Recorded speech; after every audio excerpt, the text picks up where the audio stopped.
មិនដឹងមិនយល់ពីចិត្តអូនទេណាមីស្ងួនផ្លាស់ប្ដូរទូនបំកប់ចិត្តអូនក៏នៅមិនត្រូវប្រាប់មកថាធុញទ្រាន់នឹងបងតើមែនដែរទេបងធ្វើអ្វីក៏คงចិត្តមិនសមដែរមិនជំទាស់ទេប្រាប់មកណាកលយានអាចធ្វើបានបើអូនចង់បែកពីរូបបងឈឺបងឈឺព្រោះបេះដូងអូនផ្លាំងព្រោះប្រែ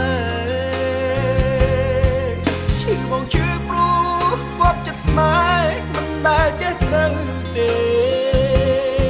ស្ដាប់សំដីបងអូនស្ដាប់លេងចូលទៀតហើយក៏ព្រោះត្រានត្រយដើមមានគេថ្មី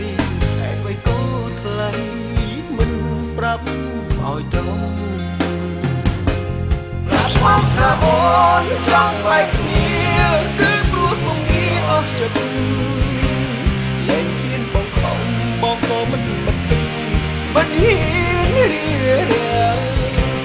ជឿចាប់ខ្លួនឯងតែនៅស្នេ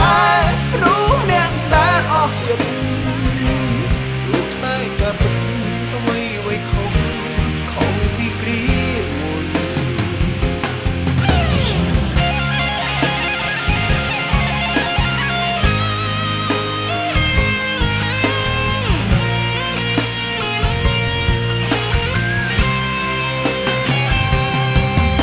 មិនយល់ពីចិត្តអូនទេណាមីស្ងួនផ្លាស់ប្ដូរទូនបំកប់ចិត្តអូនក៏នៅមិនត្រូវប្រាប់មកថាធុញទ្រាន់នឹងបងតើមែនដែរទេបងធ្វើអ្វីក៏คงចិត្តមិនសមដែរមិនជំទាស់ទេប្រាប់មកណាកលយាអាចធ្វើបានបើអូនចង់បែកពីរូបបងឈឺបងឈឺព្រោះបេះដូងអូនផ្លាំងព្រោះប្រែឈឺបងឈឺព្រោះគប់ចិត្តស្នេហ៍មិនដែលចេះត្រូវទេ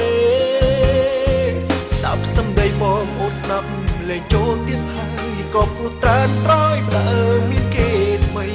តែអ្វីក៏ថ្លៃមិនប្រាប់ឲ្យត្រង់ប្រាប់មកថាអូនចង់បែកគ្នាគឺព្រោះបងងារអស់ចិត្តលែងហ៊ានបងខំបងក៏មិនបិទសិនមិនហ៊ានរៀបរៀងជឿចាប់ខ្លួនឯងតែនៅស្នេហ៍